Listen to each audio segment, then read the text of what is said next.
오늘 증거할 본문은 다니엘 1장 1절로 21절 말씀을 통해서 다니엘과 세 친구가 뜻을 정함, 이런 제목으로 하나님 말씀을 선포하고 함께 은혜 받고자 합니다. 다니엘과 세 친구가 뜻을 정함.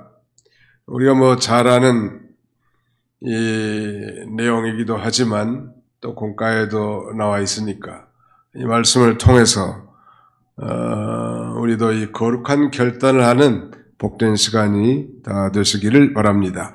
다니엘과 세 친구가 뜻을 정함에 대해서 오늘 본문을 크게 세 부분으로 나눠 생각할 수 있는데요. 1절로 7절까지는 바벨론 왕궁에서 교육받게 됨, 즉 다니엘과 세 친구가 이 바벨론 왕궁에서 교육을 받게 됐다는 것, 1절로 7절. 그 다음에 8절로 16절까지는 뜻을 정하여 믿음을 지킴, 뜻을 정하여 믿음을 지킴. 그리고 마지막 17절로 21절까지는 지혜와 총명이 온 나라의 박수와 슬객보다 10배나, 즉 10배나 나음에 대해서 이렇게 언급하고 있습니다. 17절로 21절. 이 바벨론 왕궁에서 교육을 받게 됐습니다. 참 놀라운 일이죠. 유다 백성들이 하나님 앞에 범죄함으로 포로 잡혀갔다는 사실을 우리 너무 잘 알죠. 또 반복해서 살펴본 것처럼 그들의 중대한 세 가지 죄목은 첫째가 우상 숭배한 죄고, 두 번째가 안식일을 범한 죄고, 그 다음에 세 번째는 하나님보다 세상 세력, 가령 물질이면 물질, 권세면 권세, 하나님보다 세상 세력을 더 의지한 죄, 이러한 죄들 때문에 결국 주전 586년 유다 백성들이 바벨로니아에 비참하게 주전 586년 이 바벨론에게 짓밟히게 되고 또 유력한 자들이 포로로 잡혀가게 됩니다. 그러나 이제 벌써 이 유다 나라는 그로부터 벌써 이 여호야김 당시 때부터 나라가 흔들거리기 시작했고요. 1차 포로는 벌써 이 느부갓네살 침략으로 인해서 주전 605년에 1차 포로로 잡혀가게 되고, 그 다음에 두 번째가 이제 2차 포로인데, 그게 이제 597년이죠. 그 다음에가 이제 586년. 이렇게 3차에 걸쳐서 포로로 잡혀갔고, 마지막 이제 주전 586년에 이제 나라가 완전히 망하죠. 예루살렘 성이 다 불타고, 성전이 다 불타고, 그 다음에는 모든 성전의 기구들이 다 빼앗김을 당하고, 유력한 귀인들이 바벨로니아에 포로 잡혀가게 되는 것입니다. 근데 오늘 이 본문의 이 사건은 제1차 포로가 그 배경이라고 할 수 있습니다. 자, 1절로 2절을 보실까요? 다시 한번 봅시다. 1절로 2절. 유다왕 여호야김이 다스린 지 3년이 되는 해에 바벨론 왕 느부갓네살 예루살렘에 이르러 성을 에웠었더니 주께서 유다왕 여호야김과 하나님의 전 그릇 얼마를 그의 손에 넘기심에 그가 그것을 가지고 신할 땅 자기 신들의 신전에 가져다가 그 신들의 보물창고에 두었더라. 주전 605년 바벨론의 이 느부갓네살이 갈그미스 전투에서 애굽왕 바로 느고를 쳐부수고 그 동맹국인 유다까지 완전히 말하자면 점령해서 여호야김 왕을 이제 포로로 잡아간 그런 사건인데요. 여기 참 놀라운 이 표현이 있는데, 여호야김 당시에 바벨론 왕 느부갓네살 예루살렘에 이르러 성을 에워쌌는데 주께서, 즉 여호와 하나님께서 유다 왕 여호야김과 하나님의 전 그릇 얼마를 그의 손에 넘기심에 여호와 하나님께서 바벨로니아의 느부갓네살 왕에게 넘겼다는 거예요. 여호야김 왕도 넘기고 또 하나님의 성전의 그릇 얼마를 그의 손에 넘긴 거예요. 왜 여호와 하나님께서 이 대적자의 손에 왕과 그 기명들을 넘겼을까? 그건 우리가 다 결론부터 말씀드린 것처럼 유다 백성들이 범죄했기 때문에, 그들의 이 종교적 부패와 위선 때문이고, 또 하나님 앞에 하나님보다 세상 세력을 더 의지하고 돌아간 그런 죄 때문이란 말. 오늘날로 그리스도인들도 하나님 앞에 범죄하면 영적인 그런 포로 상태에 잡히게 됩니다. 즉 영적 흑암을 만나게 된다는 말.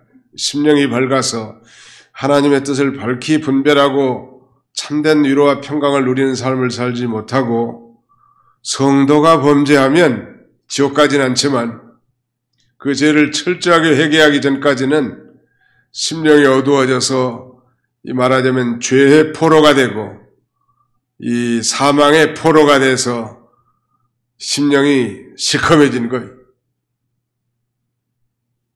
그러므로 우리는 어떻게든지 하나님 앞에 범죄하지 아니하고 거룩한 삶을 살아야 합니다. 여기서 배울 수 있는 이 중대한 교훈 중에 하나는, 지금 이 바벨로니아가 지금 유다 애굽을 점령하고 유다까지 지금 점령해 왔는데, 이거 보면 세계 역사나 개인의 삶도 하나님의 손안에 있다는 거. 느부갓네살도 지금 하나님의 손안에 있고, 바로 이 느부갓네살 손에 여호와 하나님께서 여호야김 왕도 넘기고 성전의 귀중한 부품들을 넘겼다는 거예요. 그리고 그들은 가져다가 그들의 신의 보물 창고에다가 두었다고 그렇게 기록하고 있습니다. 그때 또 이제 3절 보실까요? 왕이 환관장 아스브나스에게 말하여 이스라엘 자손 중에서 왕족과 귀족 몇 사람 곧 흠이 없고 용모가 아름다우며 모든 지혜를 통찰하며 지식에 통달하며 학문에 익숙하여 왕국에 살만한 소년을 데려오게 하였고, 그들에게 갈대아 사람의 학문과 언어를 가르치게 하였고, 또 왕이 지정하여 그들에게 왕의 음식과 그가 마시는 포도주에서 날마다 쓸 것을 주어 3년을 기르게 하였으니 그 후에 그들은 왕 앞에 서게 될 것이더라. 바벨론 왕이 이 포로로 잡혀온 이스라엘 아마 왕족과 귀족 중에서 재주가 있고 흠이 없는 사람, 아주 지식이 구비해서 학문에 익숙한 사람 몇 사람을 택해서 3년간 잘 길러가지고 그 다음에는 왕궁에서 이렇게 쓰려고 한 것입니다. 어떻게 보면 그래서 이제 선발된 사람이 다니엘과 그의 세 친구들, 소위 서드락과 메삭과 아벳느고가 선발돼가지고 아마 왕궁에서 3년 동안 왕의 진미와 포도주를 먹고, 또 이 말하자면 바벨로니아의 모든 학문과 언어 이런 것들 다 통달하도록 이제 말하자면 특별 선택을 받은 거죠. 그야말로 이 조국은 패망해가지고 어려운 가운데 있으나 이들이야말로 그야말로 출세의 길에 서게 됐단 말이에요.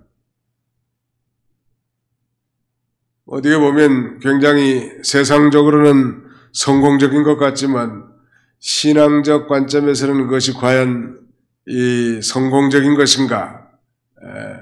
그렇지는 않지요.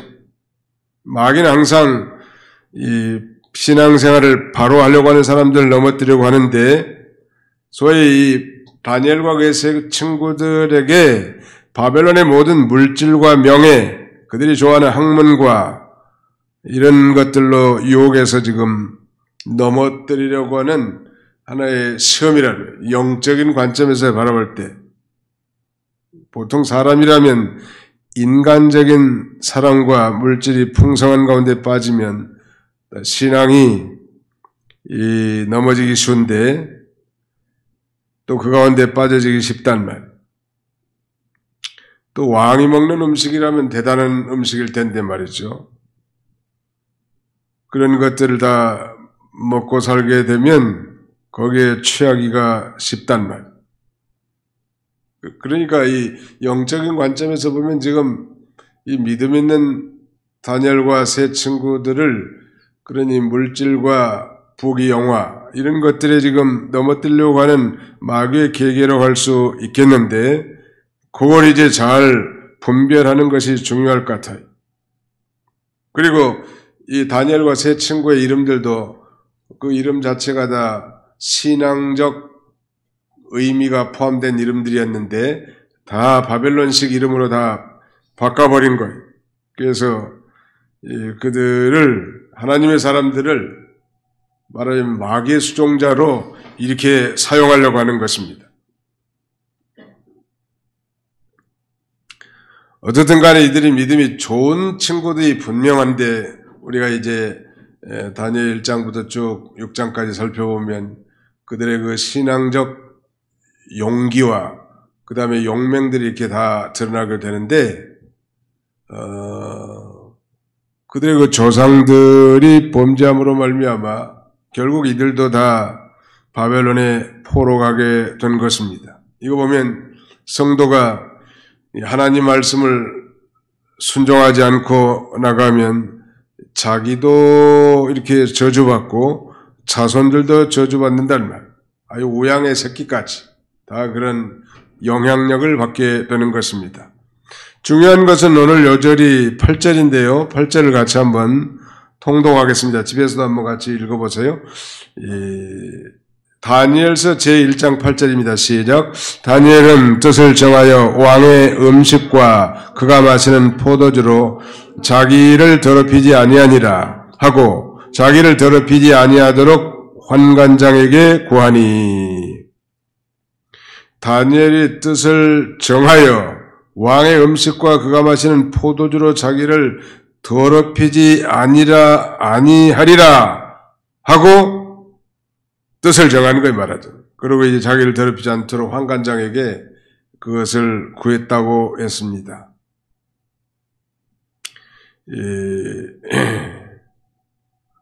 다니엘은 왕의 음식과 그가 마신 포도주로 자기를 더럽히는 것으로 받아들였단 말. 왕의 진미고 왕이 먹는 음식과 포도주면 최고급이고 그야말로 이 왕의 진미, 우리 성경에는 지금 왕의 음식이라고 되어 있는데 이 왕의 뭐 수라상, 산의 진미 같은 그런 음식인데 그것으로 자신을 더럽히지 않으려고 결심을 했다. 뜻을 정했다는 것. 왜 그랬을까? 그것은 뭐 감정적인 그런 민족주의가 아니고 이 왕의 음식 중에는 아마 그 율법에 부정한 음식으로 규정된 것들이 포함되어 있었을 것 같고 또 대개 그 이방 나라의 음식들은 다 우상에게 바쳐진 우상의 제물이기 때문에 그것에서 자신을 신앙적으로 정결하게 지키기 위해서 그것을 의지적으로 말하자면은 거절한 거예요. 그리고 마음으로 일단 결심을 하고 자기들을 주관하는 환관의 대표 환관장에게 도움을 요청한 것입니다. 이 왕에게 말하자면 특별 선택돼 가지고 특별 교육을 받고 특별한 음식을 먹을 만한 그런 대단한 위치에 선택된 것이 어떻게 보면 큰 영광인 것 같은데 다니엘은 믿음의 눈으로 그걸 바라봤단 말이에요. 믿음의 눈으로 바라보니까 그게 이 율법에 이 정하고 부정한 음식이 다 규정이 되어 있는데 왕의 진미 속에는 부정한 음식들, 가령 우리가 배운 대로 뭐 물고기라면 지느러미가 있고 비늘이 있어야 정한 물고기 있죠. 지느러미도 없고 비늘이 없는 물고기는 먹지 말라고 했다는 말. 그 다음에 이 보통 짐승 같으면 발굽이 갈라지고 그 다음에 되새김질을 해야 되겠는데 되새김질도 하지 않는 아마 돼지 같은 그런 짐승도 있었는지 모르지요. 당시에는 그런 이 정하고 부정한 것을 가시적인 것으로 나타내서 언약 백성들로 하여금 성결한 삶을 살도록 해놨단 말. 그래서 그런 이 부정한 음식으로 자신을 더럽히지 않으려고, 혹은 이 우상에게 바쳐진 음식을 먹지 않고 자신을 정결케 하려고 이렇게 의지적으로 마음으로 결심한 거예요. 킹 제임스 버전 보니까 But Daniel purposed in his heart that he would not defile himself with the portion of the king's delicacies nor with the wine. delicaces라는 말은 왕의 수라상, 산의 진미 그런 뜻이거든요. 왕의 진미와 왕이 마신 그 포도주로 자기 자신을 defile, 더럽히지 않도록 그의 마음속에 말하자면 목적으로 삼았다. 그의 마음속으로 결심했다. 킹 제임스 버전은 그렇게 돼 있는데 NIV나 ESV에는 resolved, 결심했다. 우리 주보에는 그냥 결심했다, make a decision 이렇게 표현해놨는데 결심하는 게 참 중요할 것 같아. 결심만 가지고 뭐가 되는 건 아니에요. 그러나 정말 하나님이 기뻐하신 일을 우선 결심하고 그 일이 성취되도록 하나님 앞에 또 사람에게 구하고 하는 그런 믿음을 쓰는 것을 하나님이 기뻐하신다는 말.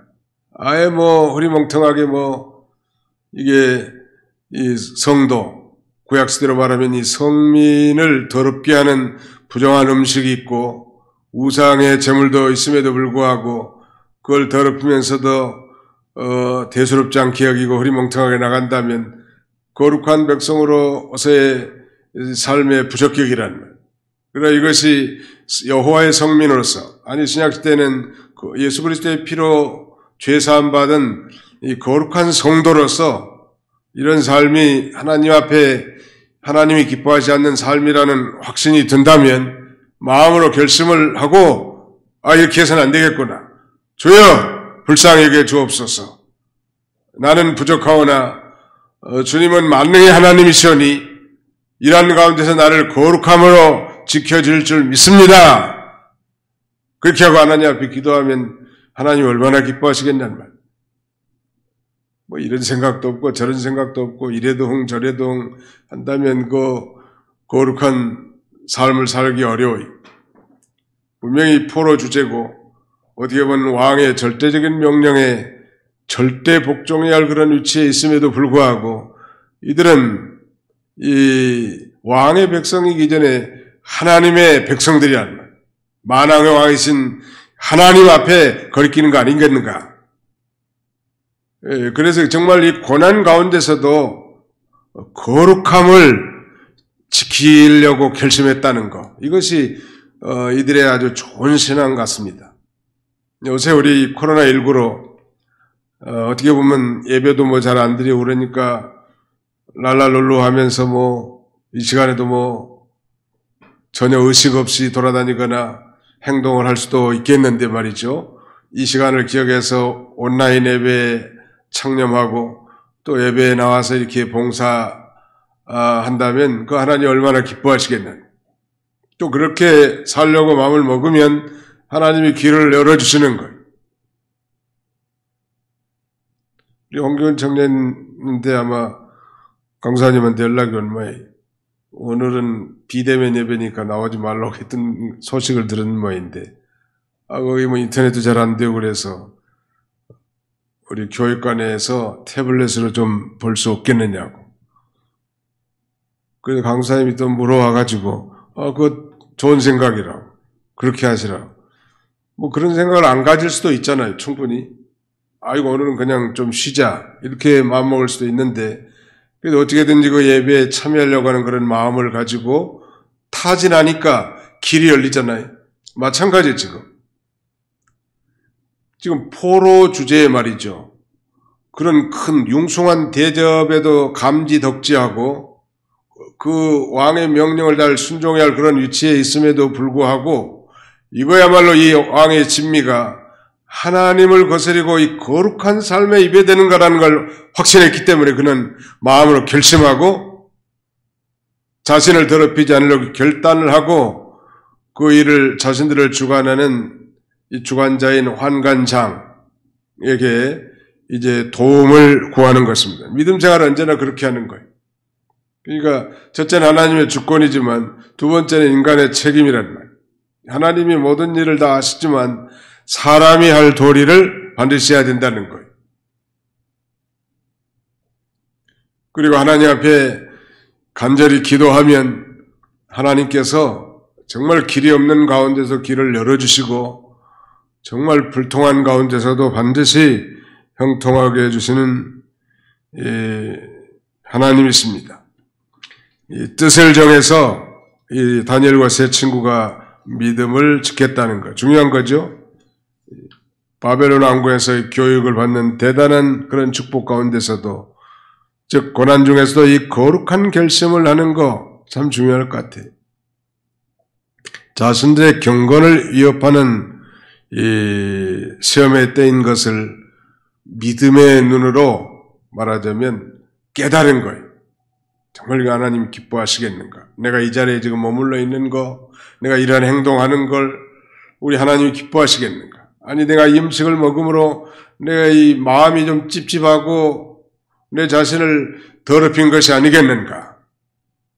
이런 것을 분명하게 인식하고 비록 자기가 어려운 가운데 있고 고난 중에 처해 있지만 거룩한 삶을 살고자 했던 그의 결심을 하나님이 얼마나 기뻐하셨을까 그런 생각이 들어요. 하나님이 기뻐하신 일이라면 하나님이 반드시 성취되게 해줄 줄로 믿습니다. 하나님이 기뻐하신 일이니까 하나님이 하나님의 전능하신 능력으로 이기게 해주신다는 말. 신앙이라고 하는 건 하나님만 의뢰하고 그 말씀대로 나가는 것인데 뭐 다른 문제는 여러 각도에서 우리가 따져볼 필요가 있겠지만 진리 문제는 따지지 말고 하나님 말씀대로 걸어가는 것이 중요합니다. 그러면 길이 열리게 돼 있어요. 사실은 신앙적 모험이라고 할까요? 사실은 우리 기독교 신앙은 모험이 중요합니다. 모험. 가보지 않는 길을 가는 거기 때문에 이런 그 신앙적 용기와 모험을 하는 자를 하나님이 기뻐하세요. 가령 이 헤브론 헤브론 산지를 자신에게 달라고 했던 이 갈렙과 같은 그런 용사, 젊은이도 가기 힘든 곳 아니에요. 또 가나안 정탐 때 그 여호수아와 함께 이 믿음의 눈으로 바라봤던 그들의 이 유형들, 이런 것들은 신앙에서 나온 것이죠. 다 믿음으로 모험을 하는 거예요. 우리가 거룩하지 못한 인생이라 할지라도 거룩한 삶을 살도록 모험을 하는 거예요. 지금까지 내 의지와 내 힘으로는 불가능했던 것도 주님을 의지하고 싸우니 하고 믿음으로 나가면 하나님께서 길을 열어주시고 그 다음에는 형통하게 하신단 말. 만약 이 사실을 바벨로니아 느부갓네살 왕이 알았다고 한다면 아마 큰 벌을 내릴 수도 있겠고 감독도 자기 목숨이 위태롭기 때문에 허락할 리가 없지만 다니엘은 그러한 위험을 무릅쓰고 하나님만 의뢰하고 믿음으로 나간 것입니다. 그리고 이제 구체적으로 이제 그런 결심을 하고 하나님의 방법을 찾는 거예요. 9절 볼까요? 하나님이 다니엘로 하여금 환관장의 은혜와 긍휼을 얻게 하신지라. 놀라운 표현 있죠. 하나님이 주어요.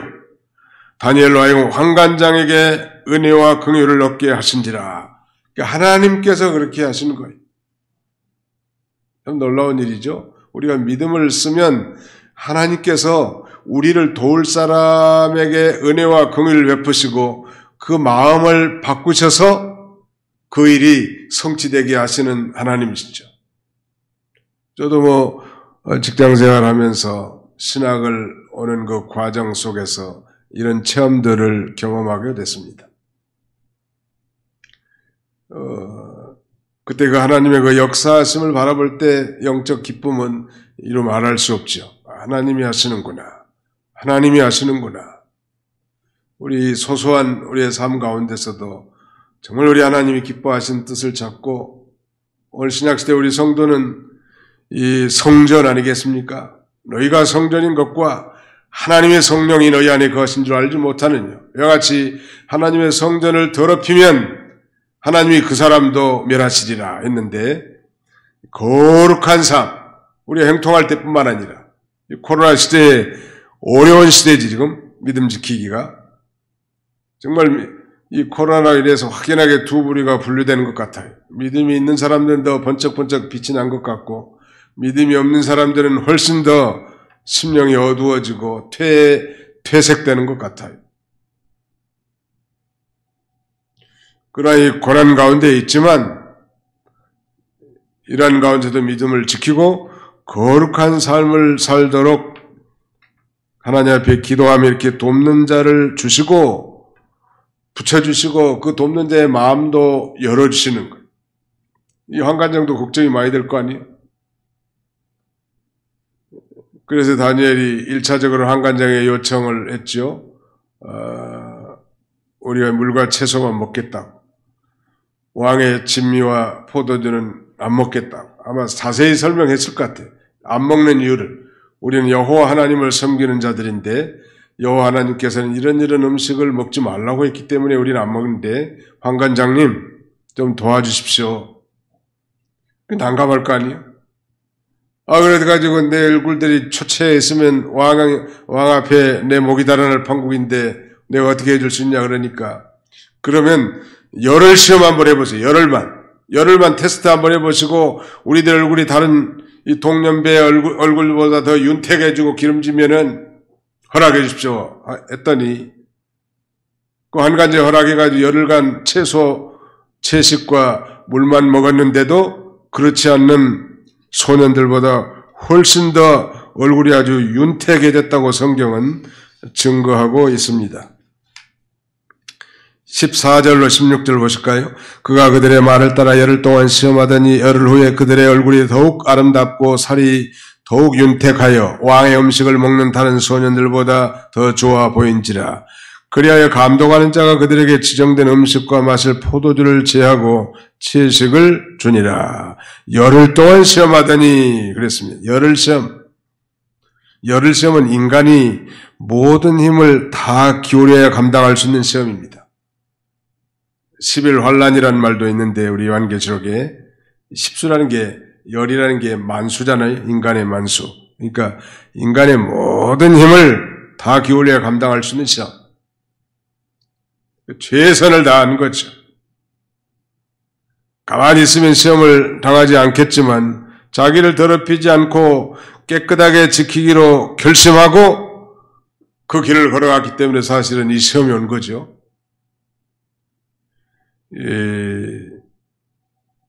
누구나 이렇게 적극적으로 믿음으로 나가려고 하면 환난과 시험을 당하게 되는데, 그러나 이런 환난은 성도들에게 유익한 것입니다. 가만히 있으면 괜찮을 것 같은데, 그러나 믿음을 쓸 때는 믿음을 써야 된다는 것. 고등고시를 목표로 공부하는 사람이 많은 고생을 하는 것과 마찬가지. 성도가 주님을 뜨겁게 사랑하고 그 뜻대로 살려고 할 때 반드시 고난이 오지만, 그러나 그 시험 가운데 피할 길도 주시고 반드시 이기게 해 주신다는 것. 하나님의 왜 이들이 채소와 물만 먹었는데도 이렇게 얼굴이 아름답고 살이 더 윤택해졌을까? 하나님이 아시면 참 신기해요. 저는 한 가지 신기한 것은 그 한우, 황소라든지 말이죠. 이런 말 같은 거, 이런 짐승들이 다 초식동물인데 그 초식동물 속에서 어떻게 그 기름들이, 지방이 그렇게 많이 나오는지 참 신기할 일이에요. 풀만 먹고 사는데 말이죠. 하나님이 하시면 더 윤택해질 수 있는 거예요. 믿음으로 살면 마음이 평안해지니까 그 얼굴이 다 평화롭게 되고 윤택해진다는. 제일 좋은 화장법은 그래서 믿음으로 사는 거 아니에요? 술람미 여인, 아가서의 술람미 여인처럼 말이죠. 믿음으로 살면 검지만 아름다운 거야, 아무튼. 윤택해지고, 그 다음에는 빛나게 되는 것입니다. 이렇게 믿음으로 나가는 사람, 하나님께서 반드시 붙들어 주시고, 권고하는 역사가 나타나서 성공되게 한다는 것. 이제 그래서 결론적으로 17절로 21절은 이 다니엘과 그 세 친구들이 그 지혜와 총명이 이 바벨론의 온 나라 박수와 술객보다 10배나 나아졌다네. 이 10수는 만수라 이 말이죠. 탁월하단 말. 뭐 교육의 결과나 채식의 결과는 아니에요. 순전히 하나님의 전능하신 능력으로 그렇게 된 거예요. 오늘 한국의 많은 그 리더들, 전 세계적으로 훌륭한 그 리더들의 그 배경을 보면 이 기독교의 영향을 받은 그런 기독교의 영향을 받고 자라난 그 지도자들이 많이 있습니다. 그러니까 이 예수를 자신의 구주롭고 믿음으로 사는 성도와 그렇지 않는 자의 그 사회적 지수나 감정적 지수 이런 건 비교할 수 없을 만큼 아주 탁월하단 말. 하나님이 주신 것 같아요. 어려서부터 그러니까 아이들 교회에다 맡겨놓으면 하나님이 그 인격을 다 잘 만들어서 이 세상을 어떤 환경 가운데서 아름답게 다 살 수 있게 해놓은 것입니다. 세상에서 뭐 높고 낮는 것 그런 차원이 아니라 아주 탁월한 지혜와 명철을 하나님이 허락하신다. 17절 보실까요? 하나님이 내 소년에게 학문을 주시고 모든 서적을 깨닫게 하시고 지혜를 주셨으니 다니엘은 또 모든 환상과 꿈을 깨달아 알더라. 왕이 말한 대로 그들을 불러들일 기한이 찼으므로 환관장이 그들을 느부갓네살 앞으로 데리고 가니 왕이 그들과 말하여 보매 무리 중에 다니엘과 하나냐와 미사엘과 아사랴와 같은 자가 없으므로 그들 왕 앞에 서게 하고 왕이 그들에게 이 모든 일을 묻는 중에 그 지혜와 총명이 온 나라 박수와 술객보다 10배나 나은 줄을 아니라. 다니엘은 고레스 왕 5년까지 있으니라. 이게 믿음을 쓰는 사람, 학문과 지혜를 얻게 할 뿐만 아니라 또 신령한 하나님의 뜻, 환상과 꿈을 깨달아 알게 되어주고 또 모든 사람, 모든 무리 위에 뛰어나게 이렇게 해 주실 것을 우리에게도 교훈해 준 것입니다. 사랑하는 성도 여러분, 오늘 이 시대는 그야말로 우리가 지금까지 경험해 보지 못한 어두운 시대에 와 있습니다. 이 시대를 계기로 아마 예수님의 재림이 성큼 다가온 것을 느끼고 앞으로 정말 예수를 믿는 사람들, 정말 참으로 거듭난 사람들은 다니엘처럼 하늘의 별과 같이 더 반짝거릴 것 같아요. 칠흑같이 어두운 밤에 별이 훨씬 더 반짝거리는 것처럼. 그러나 반면에 어중이 뚜중의 신앙들은 이렇게 어디에 될지 참 걱정되는 그런 시대가 됐습니다. 다니엘과 그의 세 친구들의 이 별과 같이 빛나는 그런 믿음, 이런 시대에 이제 우리가 드러내야 할 때가 된 것 같아요. 이런 어려운 때라도 다니엘처럼 뜻을 정하는 것, purposed in his heart, 그의 마음속에다가 결심한 거예요. 나는 이렇게 살아야 되겠다. 아무리 어렵고 힘들어도 나는 정말 우리 주님이 기뻐하신 때도 살겠다. 주님 도와주십시오 하면 어려운 가운데도 다 살게 해주시고 길을 열으실 줄로 확신합니다. 또 이런 자 하나님이 반드시 학식과 즉 지식과 지혜가 뛰어나게 해줄 뿐만 아니라 또 신령한 꿈과 환상을 통하여 하나님의 뜻을 알게도 해줍니다. 오늘 이 시대에 안 믿는 사람이라면 왜 이럴까 원망불평할 수 있겠으나 우린 예수를 믿고 구원받은 하나님의 자녀로서 하나님의 뜻을 따라 사는 성도로서 예수 그리스도의 재림을 기다리고 장차 이 세상이 어떻게 될 줄을 확신하는 사람으로서 정확한 현상을 우리가 분별하고 깨닫고 알 수 있는 것을 이런 어려울 때일수록 더욱 밝히 우리에게 깨우쳐 줄 줄로 확신합니다. 뿐만 아니라 이런 시대에 믿음으로 사는 자를 반드시 버리지 아니하시고 뛰어나게 하시고